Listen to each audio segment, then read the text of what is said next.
Testing. Welcome to your Play Pause It for the week. I hope that you had a great week last week. I miss seeing you guys, and we're going to kind of get back to our usual schedule this week.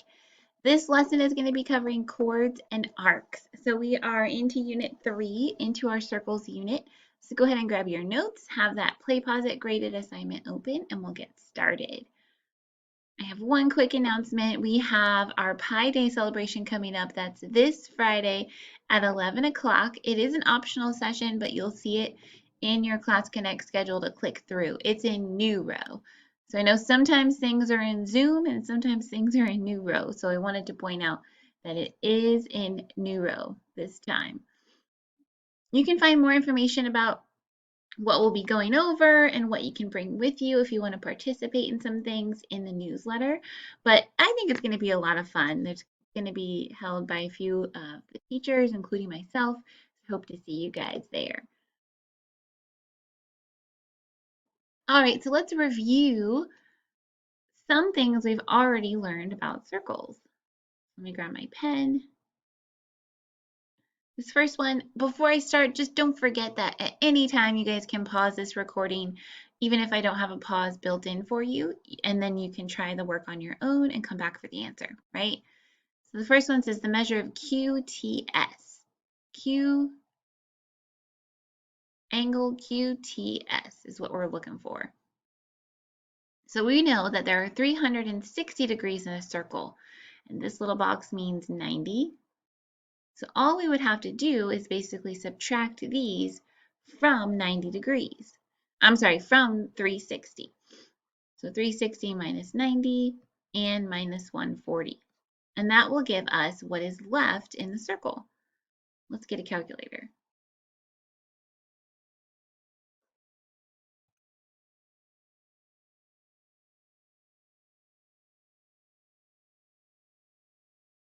There we go. 130 degrees. That's the part that's left in that circle.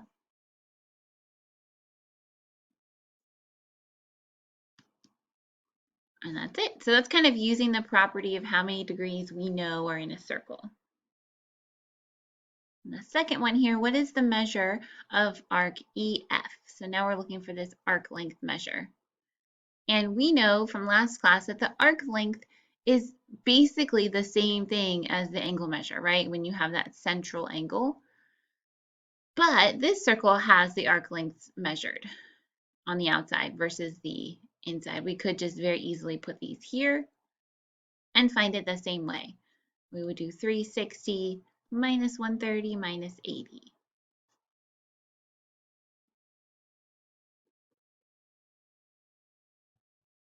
There we go, and that's 150. So not only is this included angle, I'm sorry, the central angle 150, so is the arc measure. All right, so today we're going to talk about congruent circles, chords, and tangent lines. We are getting into these circles here. The first thing is, what is a congruent circle? You guys know this word congruent. That means the same or equal, right? So congruent circles are circles. Whoops, hold on.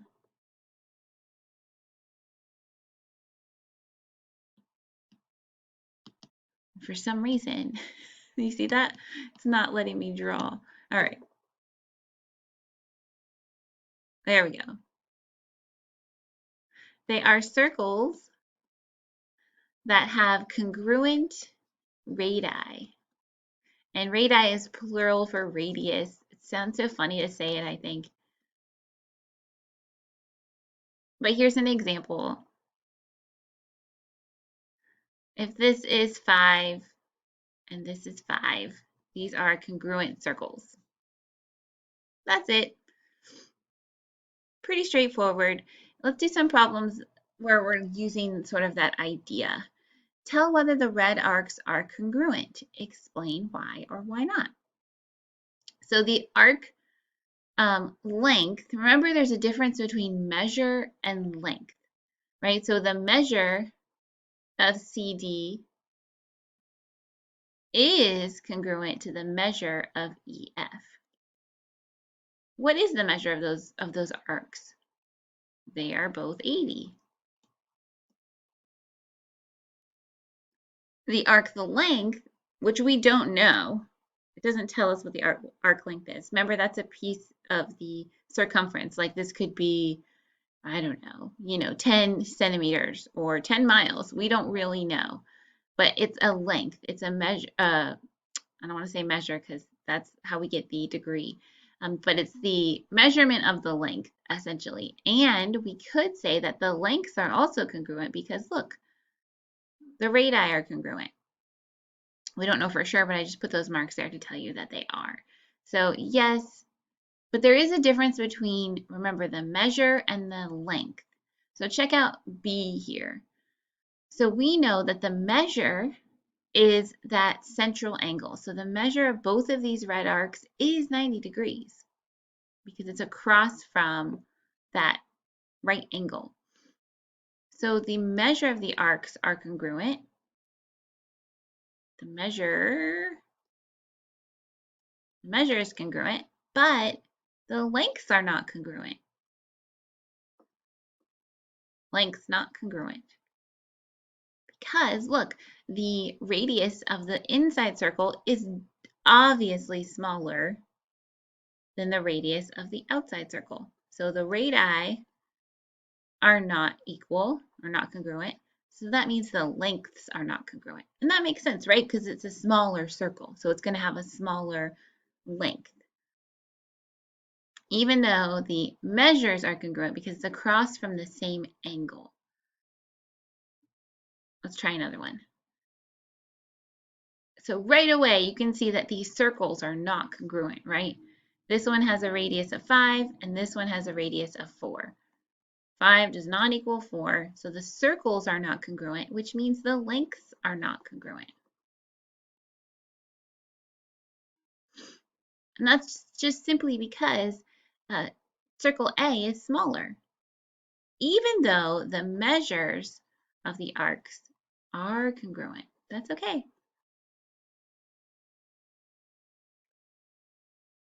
All right, let's look at this one. So, those measures are the same. Those are both 145. And look, the circles are also congruent because these radius are marked, the radii are marked congruent. So the lengths are also congruent. So there's kind of two things going on there when you talk about the measure. The measure of something is the angle measure, and the length of the circle is the length of that piece of that circumference, that arc. All right, next to our next triangle word here is a chord. So what is a chord? I drew a picture of it for you guys. You can label it. And a chord is just a straight line. It has to be straight. And the end points are on the circle. The end points lie on the circle. So we can draw a bunch of them. Here's a chord. Here's a chord. As long as it goes edge to edge anywhere in that circle. Look, here's a chord. And even if I were to say this is a diameter is also a chord. Diameter is an example of a chord because it is a straight line whose endpoints lie on the circle. So a diameter is an example of a chord. So once we kind of talk about definitions, remember we usually have theorems, which are nice because the theorems tell us what we're allowed to do with chords. So here's our first theorem. In a circle, if two chords are congruent, then their corresponding minor arcs are congruent. So let me draw you a picture for that. If two chords are congruent, let's say AB and CD, and I'm going to mark them congruent. See, I put those tick marks so we know they're equal. So then that tells us that they're corresponding minor arcs. The corresponding arc is the one that it intercepts, the one that it kind of covers. The AB is the corresponding minor arc to this chord. So I'm going to put tick marks there, and then CD is the corresponding minor arc here. And all that's saying is if you know the chords are congruent, then you know that the arcs across from them are also congruent. So here's an example. The measure of AB is 127.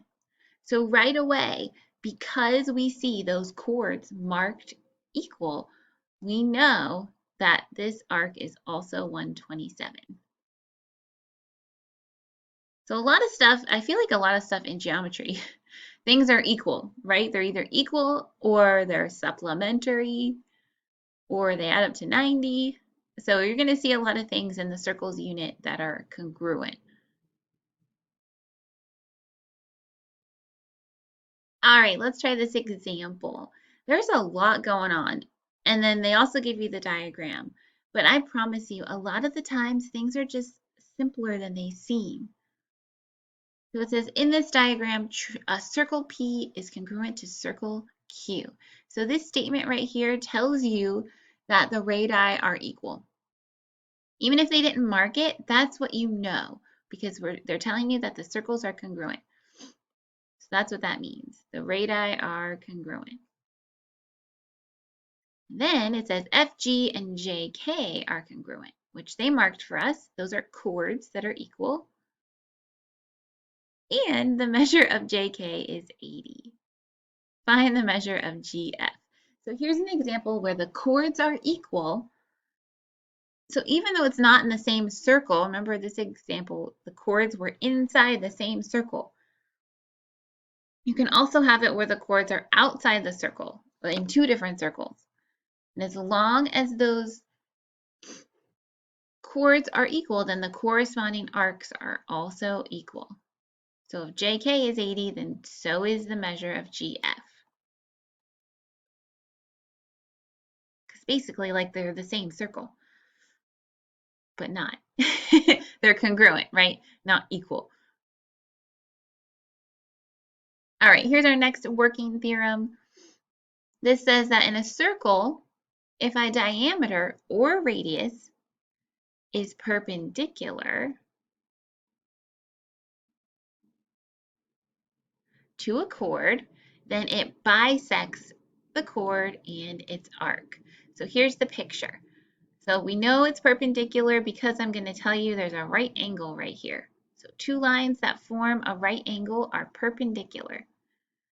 Let me get a different color. So that's saying, this theorem is saying that it bisects the chord and its arc. So DC bisects the arc, I'm sorry, the chord. DC bisects the chord. So bisect meaning it cuts it into two equal parts. And look, it also bisects the arc. It cuts that arc AB into two equal little arcs, AC and CB. And that's what it kind of looks like, right? DC is cutting those things right in half. And the reason we know it's in half is because it's perpendicular. So let's try an example. If AB is 5 centimeters, so that's this whole thing, find AE. Now here they're talking about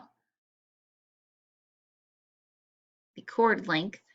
So if AB is 5 and it's cut in half, then what's half of 5?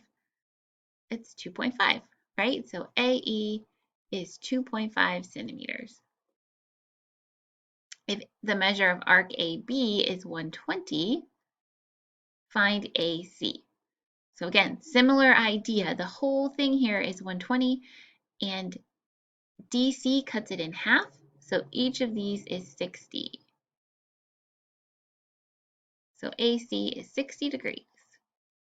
So we're just using that property of that perpendicular bisector to tell us some things about the circle. Let's try some more. Find the measure of the indicated arc in the diagram. So here we have the measure of CD. And you might look at this and say, oh, it's 90 degrees because it's across from this 90. But remember, that only works if this vertex is on the center. And it's not on the center. So we can't use the central angle theorem. We have to use what we just learned. We have chord BD intersecting another chord CE, so they bisect. So we know these pieces are all congruent. Not all, but you know what I mean. ED is congruent to CD, and the two pieces of that chord are also congruent. So if they're equal, then let's set them equal. 9x equals 80 minus x. And let's solve for x. So we're going to get x by itself on one side. So that's 10x equals 80. And then keep solving. We're going to divide by 10. So x equals 8. Once you find x, we can go ahead and plug it into these to find the solution. So 9 times 8 is 72 degrees. So CD is 72 degrees. And without even plugging in x here, we would know immediately that this is also 72 degrees because we know they're congruent. But you could plug it in, right? 80 minus 8 is 72. So DE is also 72 degrees. And then it wants to know the whole thing. So that would be 72 plus 72, 144.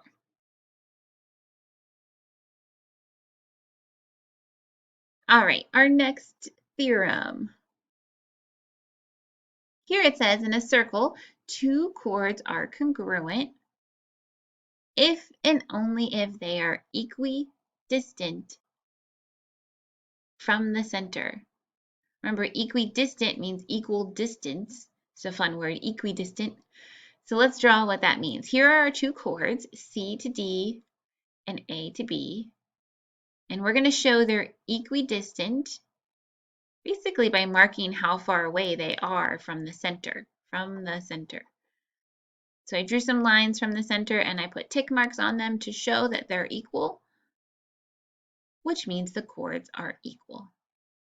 If you think about it, that makes so much sense because we know a circle is a collection of points that are equidistant from the center to the edge. So if this chord is going to be placed in the same position from the center to wherever, then of course it's going to be equidistant because it's kind of sitting right in that circle in the same spot, the same length. So if AB is 5 centimeters, so this whole thing from A to B is 5 centimeters, obviously CD is 5 centimeters. The chords are congruent. So a lot of these theorems are sort of, I don't want to say obvious because that's not a great term to ever use in math because I understand that things are not always obvious. But as you start to work with them, it's going to be like, oh yeah, this totally makes sense. Of course they're equal. So here's another one. In the diagram of circle C, QR is ST and 16. So they're telling you those are all equal. So we know the chords are equal. So this is sort of the converse of what we just learned. We're saying the chords are the same, so they are equidistant from the center. So we know UC and CV are also equal.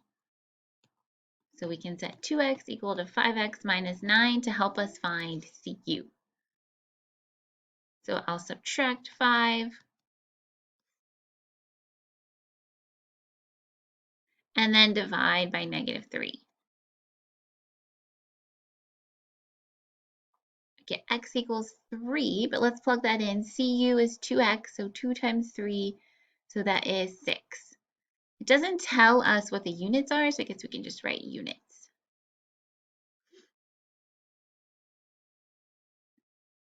All right, one more example. It says to draw a circle with a chord that is 15 inches long and 8 inches from the center. So here's our chord AB. And we're going to label that as 15 inches long. And it is how far from the center? 8 inches from the center. Draw a radius so that forms a right triangle. So remember, a radius is from the center to any edge. So here, let me get a different color. We could certainly do this center to this edge, or you could have done the other one, right? 0 to B. I'm sorry, O to B. How could you find the length of the radius? Well, hopefully you're kind of seeing now that we have a triangle inside of this circle.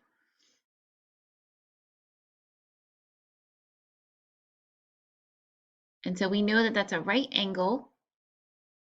So anytime you see a right angle in a triangle, we can use the Pythagorean theorem. So because we know that the distance here cuts this into 2 equal parts, we know this is 7.5. So we could do 8 squared plus 7.5 squared equals, we don't know. Let's call this x. And we can solve for that radius, or that hypotenuse of that right triangle. So 64 plus, what's 7.5 squared? I don't know. 5 times 7.5, 56.25.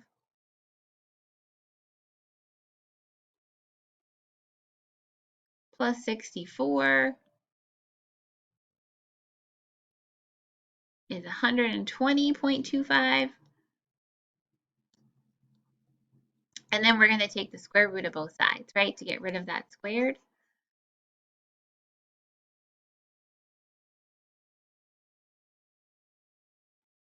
There we go. 10.9658. All right.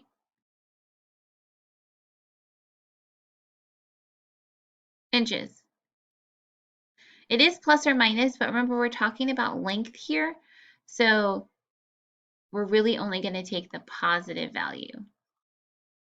Let's just say 9.7.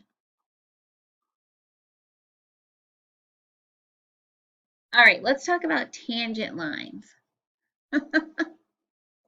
Oh my gosh, it's so funny. I love this meme every year. It's so good. Hopefully you're laughing or rolling your eyes. Either way, I'm fine with that.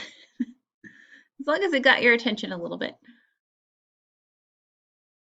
All right, so let's talk about a tangent line. A tangent line, it's just a line, and it's a line that touches the circle at exactly one point.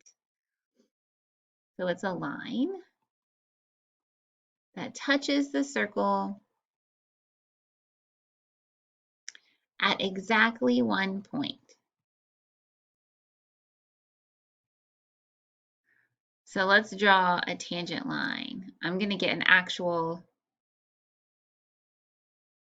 line so I can make it look pretty. Hopefully.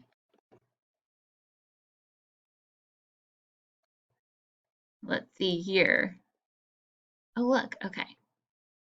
I didn't think it was going to let me move the line. I'm going to put it here. There's our tangent line. It touches the circle at exactly one point. And it might look like more than one point, but that's just because it's really close. But it's really only intersecting that circle at one point right there. If you zoomed in really close, you would see. And that point has the special name. It's called the point of tangency. So this is where the tangent line touches the circle.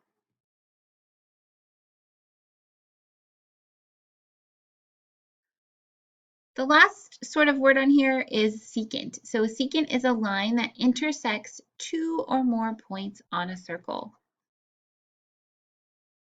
It intersects two or more points on a circle. So a secant line is really similar to a chord, except it goes through the circle. Remember, the chord touched each edge. So a secant goes through the circle at 2 points. There's an example of a secant. See, it's going two or more, in this case 2. A third point might be, if there was something in the interior. So as long as it cuts through the edge of that circle, it's considered a secant. So I'm sure you're sort of anticipating that now that we have definitions, we're going to get some working theorems, right? So here's our first one. If a line is tangent to a circle, then it is perpendicular to the radius drawn to the edge. Or also, you could call this the point of tangency. So here's sort of our diagram on the left. AC is the tangent line, and the point of tangency is B. So any tangent line to a circle is perpendicular to the radius, like automatically. So we drew a radius dB, and we noted it was perpendicular by saying that it forms a right angle there. Because of that, right angles are super special, right? Because we're allowed to form triangles and use the Pythagorean theorem. So if they wanted us to find AC, all we would have to do is do 3 squared plus 4 squared. And this is a special triangle, so you may have already figured it out. But this is 25 equals C squared. So C is 5, which I was calling this C. Little c. 3, 4, 5, right triangle. So let's try another one. We have our tangent line here. It's where the x is. And there's our point of tangency. So we know that we can form a right triangle with the radius. So let's set this up. Here's the hypotenuse because it's across from that right angle. So the whole thing, remember, is 18 plus 9, which is 27. So let's find x. So we know we're going to set it up x squared plus what? This is the other length of that triangle. How can we figure this length out? Well, look, it's a radius, right? From the center to the edge. What's this? This is also a radius from the center to the edge. So these are both 9. We use that clue in the picture to help us there. And 27 always goes, or the hypotenuse always goes on the right-hand side. So we're going to have x squared plus 81 equals, I have no idea what 27 squared is. You guys, that's a big number. 729. Alrighty. So now let's keep solving for x.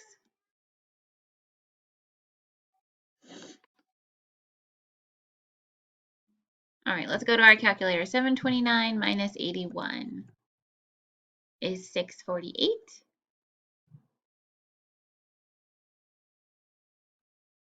And now the square root of both sides. So let's see. Square root of 648 is, we'll say 25.5. That sounds good. Didn't tell us how to round. So we'll just round it there. Units.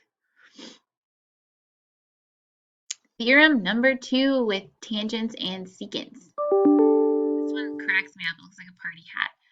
So tangent segments that form a common external point are congruent. So we have 2 tangent segments going on here. The CB, here's the point of tangency, and AB, here's the point of tangency. And they form this common external point. So they meet at an external point. So you might guess it. I mean, it makes sense, right, that they would be congruent. So tangent segments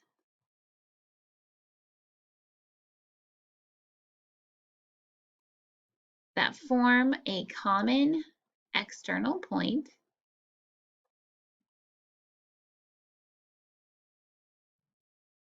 are congruent. So I marked those congruent.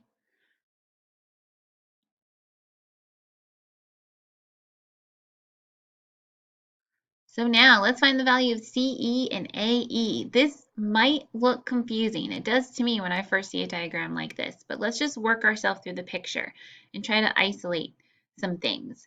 So here are two tangent segments, FE and DE, and they form that common point at E, so we know these are equal. Same thing up here, AB and AF. They are common tangents. So if this is 1.8, this is 1.8. This is 2.4, this is 2.4. Now that we have everything labeled, let's find what they want. So CE is this one. So that's just 7 plus 2.4. That's 9.4. And then let's see, AE is the other side.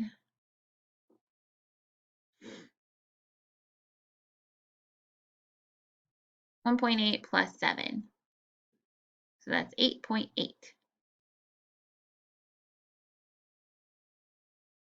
All right, you guys, look, we are almost done. One more slide. I kept it almost under 30. Here's another example. We're saying that points A, E, and D are tangent to circle O. So that tells us that we have some tangent lines going on. Find BC. So that's this whole length. So let's use what we have. So AB is 4. That means BE is 4. And similarly, this is 2, so EC is 2. So the whole thing is 6. That's it. See how something so complicated can sort of break down to be pretty simple once you know the theorem, the working theorem? All right, you guys, thank you so much for hanging in there with me. And I will see you guys on Thursday in class, but reach out with any questions that you might have. Bye, everybody.